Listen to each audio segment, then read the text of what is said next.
No registro de cada evangelho, nós encontramos uma narrativa que atribui a Jesus aspectos particulares da visão do escritor dessa história maravilhosa. Nós estamos começando aqui uma nova série no programa Está Escrito e o tema vai ser o Jesus de João. Eu te convido a estudar comigo a profundidade e a riqueza deste evangelho que com certeza irá mudar a sua forma como pensa e imagina Jesus Cristo. E tudo isso nós vamos fazer aqui juntos através dos olhos do apóstolo João. Então, fica comigo, porque o programa está começando agora aqui no Está Escrito. Eis que vem dias, diz o Senhor Jeová, em que enviarei fome sobre a terra, não fome de pão, nem sede de água, mas de ouvir a palavra do Senhor. Jesus respondeu, está escrito, nem só de pão viverá o homem, mas de toda palavra que sai da boca de Deus. Está escrito, apresentado por Robson Menezes. Olá, que alegria receber você mais uma vez aqui no seu programa Está Escrito. Olha, para mim é motivo assim de agradecer a Deus ter o privilégio de entrar na sua casa, no seu trabalho. Você que está aí no hospital, ligado aqui na TV Novo Tempo, seu canal da Esperança, seja muito bem-vindo, seja muito bem-vinda também, minha amiga, que a graça e a paz do Senhor esteja sobre você. E eu também quero aproveitar para dar as boas-vindas. Aqui a equipe do Está Escrito está recebendo a sua nova diretora. É a minha voz aqui na Consciência, a Mari. Trabalhamos juntos no programa Feliz Sábado e agora tenho a alegria de recebê-la aqui no programa Está Escrito, na direção do programa e também a Cássia na produção aqui do programa Está Escrito. Vocês são muito bem-vindas. Que Deus nos use para levar bênção a todas as pessoas. E um abraço para a nossa querida Fran, que esteve conosco até o nosso último programa. Que Deus abençoe nessa nova fase da vida, tá bem? E eu quero já falar para você de uma coisa extraordinária que vamos te oferecer, que é a Revista Esperança, o Espírito Santo, Deus dos bastidores. Olha, nessa série vamos usar essa revista. Se você não tem, você precisa entrar em contato com a gente agora mesmo. Então faz o seguinte, pega aí o seu telefone, liga para o número 120, operadora 12, 21 27 31 21, ou você pode mandar uma mensagem pelo WhatsApp 12 98244 4449. Se você já tem, corre, pega lá sua revista que nós vamos usar, e se você não tem, dá tempo de entrar em contato com a gente e pedir a sua mesmo. Pega o celular agora aí, tá bom? E liga para a gente, que nós vamos enviar para o melhor endereço para você, sem custo nenhum. E essa é uma ótima notícia que eu quero te dar, tá bem? Chegou o quadro aqui, responde aí, pastor. Então, Mari, pode rodar a vinheta. Responde aí, pastor. Responde aí, pastor. Responde aí, pastor. Responde aí, pastor. Muito bem, voltamos aqui. A pergunta de hoje vai aparecer aqui na tela. Fique atento aqui. Qual é a pergunta que a gente vai responder nesse momento? E a pergunta é: qual foi o papel do Espírito Santo na criação do mundo? Muito bem, então vamos lá. Na revista aqui, Espírito Santo, Deus dos bastidores, na página 8, se você for me acompanhar, você vai ter aqui algo muito importante que eu quero compartilhar com você. É na pergunta número 2, quase no final da primeira linha. Diz assim, olha, já no primeiro verso de Gênesis, isso pode ser visto. No princípio criou Deus os céus e a terra, Gênesis 1:1. No original hebraico da palavra Deus, a palavra Deus aparece no plural, Elohim. Eu não sei se você sabia isso, mas essa informação é importante. Uma tradução ao pé da letra seria: no princípio criaram deuses. Isso porque Deus Pai estava na criação, de acordo com Jó 38:4 e Isaías 40, verso 28. E em Gênesis 1:2, nós vemos que o Espírito participava da criação e pairava sobre as águas. E João e Paulo afirmam categoricamente que Jesus é o agente da criação, de acordo com João 1, o verso 3, Colossenses 1, 16. Ou seja, muito bem, toda a divindade participou da criação. Mas além disso, o Espírito Santo ele também é associado à sabedoria e à habilidade criativa. Se você for à Bíblia comigo, por favor, me acompanhe aqui no Salmo 104, o verso 30, diz assim: envias o teu Espírito e são criados, e assim renovas a face da terra. Veja que aqui o salmista, ele reconhece que a ação do Espírito ela é essencial para a criação e a renovação da vida. Então, essa ideia, ela vai se alinhar com a compreensão de que o Espírito Santo não apenas participou do ato criativo inicial, mas ele também continua a desempenhar um papel na manutenção e também na renovação da criação. O Espírito Santo, então, ele é visto como uma força vital que vai infundir sobre a criação energia e também propósito. Vamos à Bíblia de novo, Salmo 33, o verso 6, diz assim: os céus, por sua palavra, se fizeram e pelo sopro, olha só que interessante, pelo sopro de sua boca, o exército deles. Por que eu enfatizei a palavra sopro? Porque literalmente, no texto hebraico, é aqui espírito, pelo sopro, ou seja, o espírito. Então, dessa forma, o verso está afirmando que foi o Espírito responsável pela criação divina. Agora, segundo Ellen White, uma autora americana, ela diz o seguinte: nós precisamos reconhecer que o Espírito Santo, que é tanto uma pessoa como o próprio Deus, está andando por esses terrenos. Agora, uma outra forma de você compreender a importância do Espírito na criação é você perceber que ele tem as mesmas características do Pai e do Filho. E se você está aí com a revista Esperança, aqui na página 9 tem uma tabela muito interessante. Vou até dar um destaque aqui, se der para pegar na câmera aqui embaixo, olha, essa tabela, ela vai mostrar que o Espírito Santo, ele tem as mesmas qualidades que o Pai e o Filho. Eu quero mostrar para você que dentro dessa tabela, algumas dessas características, eu vou fazer isso de maneira bem breve, tá bom? Olha só o que diz aqui, olha, o Espírito Santo, ele é Deus, ele é eterno, ele é criador, ele é onisciente, ele é onipresente, ele é santo, ele é verdade, ele é presciente e ele possui mente. As referências bíblicas estão aqui, então eu recomendo você a usar sempre essa revista como base do seu estudo da Bíblia, porque você vai entender muito mais sobre o Espírito Santo, o Deus dos bastidores. Muito bem, você pode pedir, não tem ainda não? Então, entre em contato aí, o telefone está aparecendo aqui embaixo, você pode pedir a sua revista sem custo nenhum, nós vamos enviar para você no melhor endereço, tá bom? Estamos começando uma nova série, Jesus de João, e para isso eu quero entrar com você nesse tema tão importante. Quem foi Jesus? Por que sua história é tão importante? Por que depois assim, de tanto tempo as pessoas ainda são impactadas por aquilo que ele fez? Como que eu posso ter certeza que ele era exatamente aquilo que ele dizia? Os evangelhos são dignos de confiança? Para responder essas perguntas importantes, nós vamos começar agora uma viagem na Bíblia para a gente entender Jesus sob os olhos de João. Está com a Bíblia aí? Então pegue a sua Bíblia, eu vou pedir para que você me acompanhe nesse momento, lá no Evangelho de João, capítulo 20, o verso 30 e o verso 31. Olha só o que João diz. Na verdade, fez Jesus diante dos discípulos muitos outros sinais que não estão escritos neste livro. Estes, porém, foram registrados para que creiais que Jesus é o Cristo, o Filho de Deus, e para que, crendo, tenhais vida em seu nome. Por que entender Jesus partindo do Evangelho de João? O escritor alemão chamado Goethe, ele escreveu uma obra assim, monumental, muito conhecida, chamada Fausto.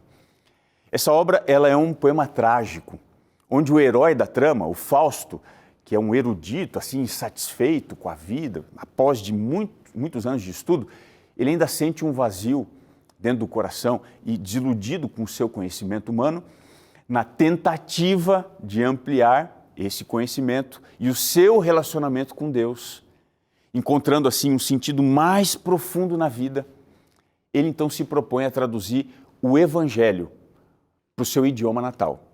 E para começar essa tarefa, ele vai escolher o Evangelho de João, porque ele pensava assim, esse daqui é o mais fácil de todos. E aí ele foi para o Evangelho de João e logo no primeiro verso ele se depara com a primeira frase do Evangelho. No princípio era o Verbo. João 1, o verso 1. Essa frase levou Fausto a uma ruptura com o seu conhecimento convencional.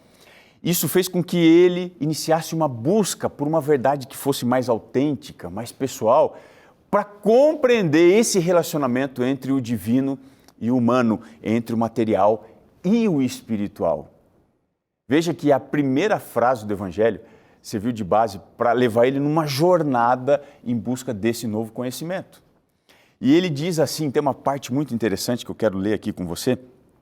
Ele diz assim, olha que interessante. Anseio pela revelação, que em parte alguma arde com mais belo alento do que no Novo Testamento. Almejo abrir o básico texto e transpor o sagrado original, com sentimento puro e honesto para meu idioma natal. Escrito está, era no início o verbo, já paro e me critico acerbo. Como hei de dar ao verbo tão alto apreço? De outra interpretação careço. Lindo esse texto, não é? E tudo isso ele escreveu para traduzir um único verso do Evangelho de João.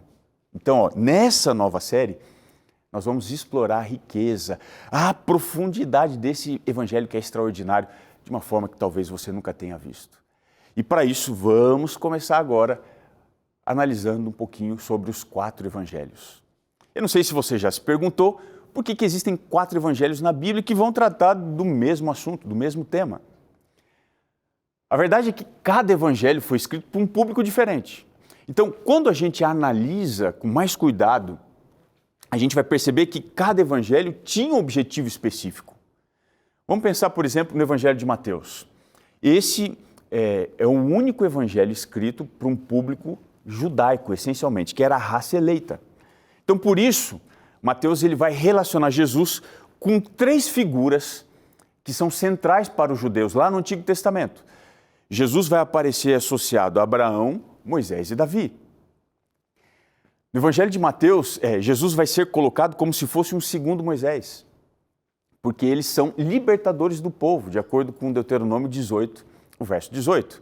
Agora, se a gente for para o Evangelho de Marcos, o contexto é todo diferente, porque Marcos ele foi escrito para um público romano, que era a raça poderosa da época. E é por isso que no Evangelho de Marcos você vai encontrar 2 divisões básicas. O Jesus do poder, que vai do capítulo 1 até o capítulo 8, e aí o Jesus do sofrer, do final do capítulo 8 até o capítulo 16. Então, nesse Evangelho, Jesus ele aparece saído do batismo e realizando muitos, assim, extraordinários milagres.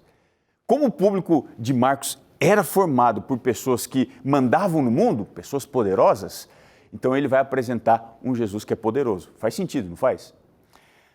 Já no Evangelho de Lucas, nós vamos encontrar um Jesus que ele vai ser mais próximo dos rejeitados da sociedade.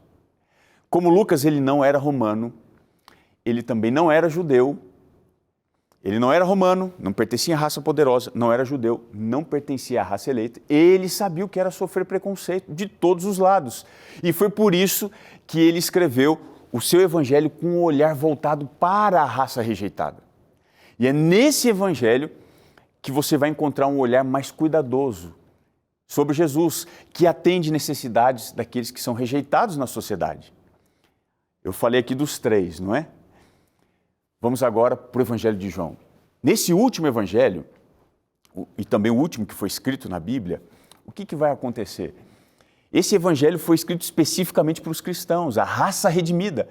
E é esse evangelho aqui que vai trazer um olhar mais maduro sobre Jesus. Uma visão mais cristã do ministério de Cristo. Nesse evangelho, a raça escolhida, ela não é por cor, por poder, por condição social, mas pelo sangue do Cordeiro. Está lá em João 1, do verso 11 até o verso 12. Ele é o Cordeiro de Deus.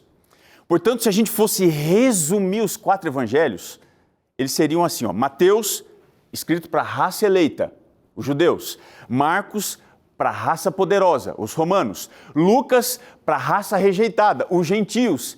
E João foi escrito por uma nova raça, que se estabelece no sangue do Cordeiro, os cristãos. Portanto, se você é cristão, você é o destinatário final desse importante evangelho. E agora, nesse instante, você precisa entender comigo a singularidade desse evangelho. O que nós não encontramos no evangelho de João? Você não vai encontrar o relato do batismo, o chamado dos 12 discípulos, você não vai ter nenhum exorcismo, não tem um relato da transfiguração, nenhuma parábola, que são muito comuns, né, na forma de Jesus ensinar nos evangelhos sinóticos, Mateus, Marcos e Lucas, você não encontra em João. João vai ser um evangelho totalmente diferente. Agora, quais são os temas do evangelho de João? Uma das grandes ênfases que João vai dar é na divindade de Jesus. E isso ele vai fazer como nenhum outro evangelho. Jesus vai ser apresentado como o grande eu sou lá do Antigo Testamento. Olha comigo aí, capítulo 8 do evangelho de João, o verso 58. Olha o que diz lá, João 8, o verso 58. Diz assim, respondeu-lhe Jesus, em verdade, eu vos digo, antes que Abraão existisse, eu sou. Deu para você entender? Agora, um outro tema muito importante, além da divindade do Messias, é mostrar Jesus como um Messias revelador. Jesus vem ao mundo para salvar a humanidade, mas também para vindicar o caráter de Deus diante de todo o universo. Ele veio para mostrar quem de fato Deus é. Aqui no capítulo 14, versos 7 a 9, olha o que diz. Se vós me tivesseis conhecido, conheceríeis também a meu Pai.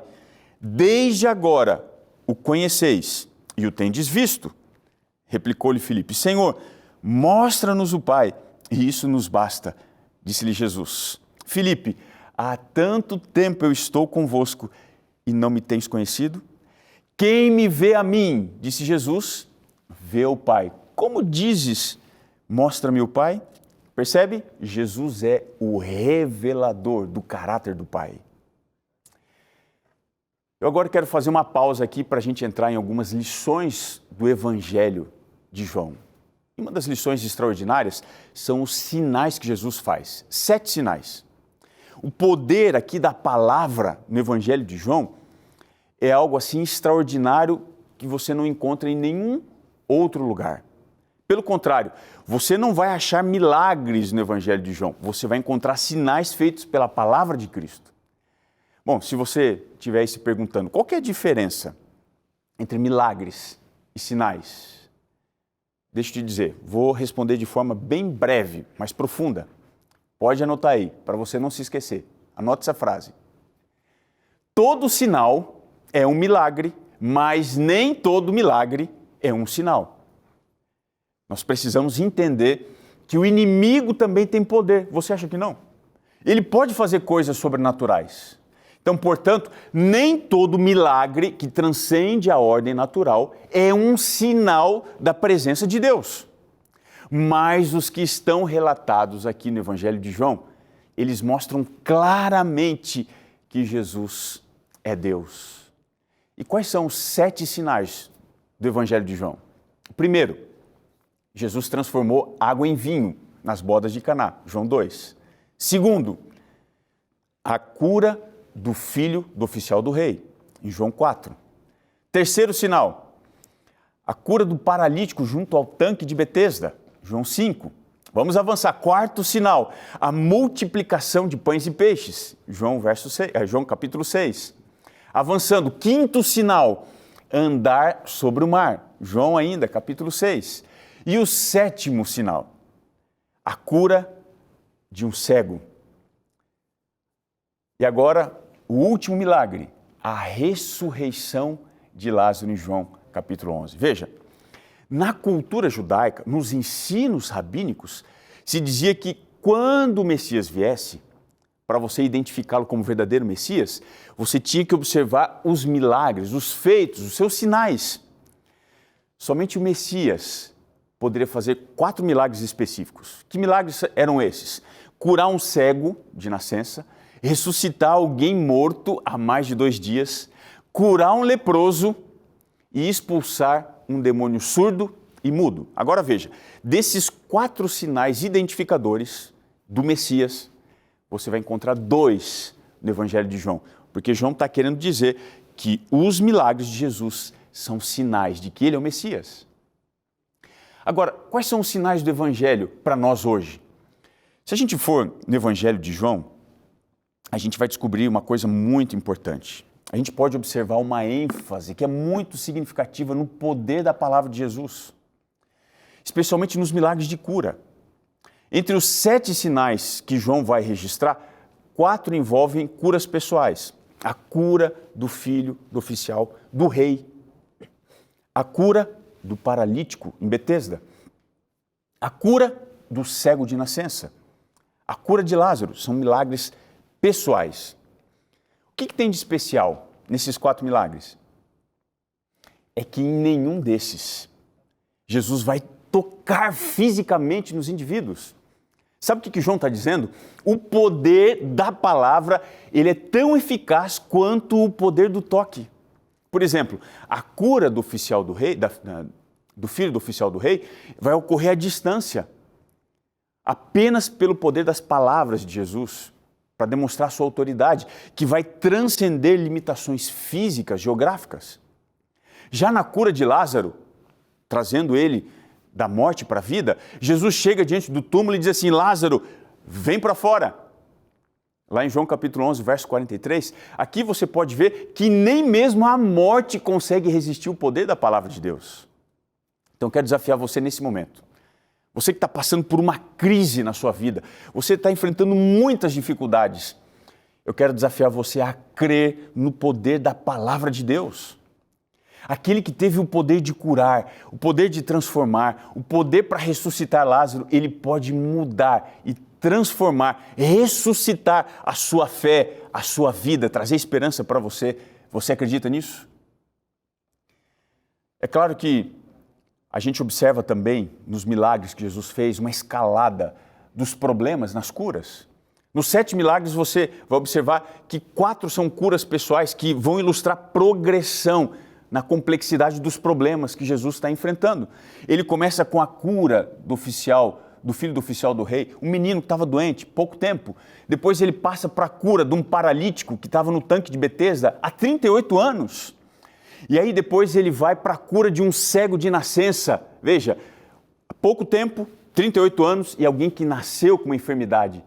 E aí ele vai terminar os seus milagres ressuscitando Lázaro. Veja que cada milagre envolve uma situação mais grave, mais complexa, aparentemente mais impossível. E a mensagem por detrás de cada milagre, de cada sinal de Jesus, ensina que não importa o tamanho, a gravidade do problema, o poder de Jesus é suficiente para trazer solução e esperança. João apresentar essa progressão aqui, ele está reforçando a mensagem de que não há limites para a intervenção divina e que, independente da situação, do desafio, Jesus é capaz de agir de forma decisiva, de forma compassiva. O Jesus de João não é incrível? Tudo isso ele fez. Me faz também lembrar de uma história que eu vi há muito tempo, quando eu era criança. Essa história conta sobre um homem que adorava animais e um dia se levantou bem cedo e ele ouviu cães latindo, tentando pegar um cervo. E olhando assim, o enorme campo que se estendia à frente dele, o homem viu um pequeno cervo tentando fugir daqueles cães, dando um sinal assim, de que a sua batalha já estava perdida. pequeno animal então corre até um homem, a presença de um homem, e aquele o agarra assim junto ao peito. E os cães aparecem furiosos, tentando arrancar o pequeno servo dos braços daquele homem. E aquele homem então começa a girar, e ele começa a chutar os cães para que saiam da presença dele. E aí, naquele instante, ele sentiu que nem todos os cães de caça do mundo conseguiriam pegar aquele servo. Ele disse depois que a fraqueza daquele pequeno animal apelou para a minha grande força. Você consegue entender o que Jesus pode fazer por você quando a gente olha para a vida dele através do Evangelho de João? Nós não vamos entender apenas aspectos técnicos desse Evangelho. Nós vamos entender o imenso poder de Jesus descrito dentro da narrativa desse Evangelho. A sua fraqueza, a minha fraqueza, apelam para a infinita força de Jesus. Quando a gente estuda melhor a palavra de Deus, o Evangelho de João, nós vamos compreender quão extraordinário é o nosso Salvador. Dentro do Inário Adventista, tem um hino chamado Nunca Te Deixarei. É o hino número 386. E dentro da melodia, da letra, tem uma mensagem extraordinária. Diz assim: eras indigno, mas eu te escolhi. Não temas, porque eu te amei muito. Quem que dos meus braços te pode arrancar? Sempre seguro eu vou te guardar. Oh, não temas, porque eu estarei com você sempre. Oh, não temas, porque eu nunca te deixarei. Você está atrás de um conhecimento mais profundo sobre Jesus? João vai revelar para você. Você está sofrendo, você está sem esperança nesse momento? Esta é a mensagem para você. Jesus tem poder para te libertar de qualquer sofrimento e dor, mesmo que você esteja vivendo dias sombrios. O Jesus de João é o seu também. Mesmo que nesse Evangelho Jesus diga: aquele que vier a mim, não o lançarei fora. Hoje você precisa abraçar essa mensagem, correr para os braços de Jesus e dizer: Senhor, me segura, eu estou precisando. Você aceita esse desafio de se lançar pela fé nas mãos que não tremem, que não vacilam e que podem te trazer para bem perto do colo de Deus, te dando paz, esperança e condição de continuar vivendo, crendo que dias melhores virão? Eu quero nesse momento orar com você e te entregar nas mãos de Deus. Pode orar comigo? Ó Senhor, nós nos lançamos nos teus braços poderosos de amor e de graça.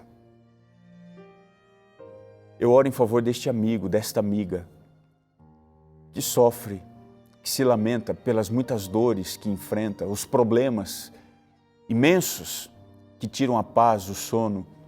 Nesse instante, nós queremos os teus braços porque confiamos no teu poder, na tua graça. No nome de Jesus, nós oramos. Amém, Senhor. Nosso programa terminou, mas eu queria lembrar você que está escrito: nem só de pão viverá o homem, mas de toda a palavra que procede da boca de Deus. Um abraço e até o nosso próximo encontro aqui no seu programa Está Escrito.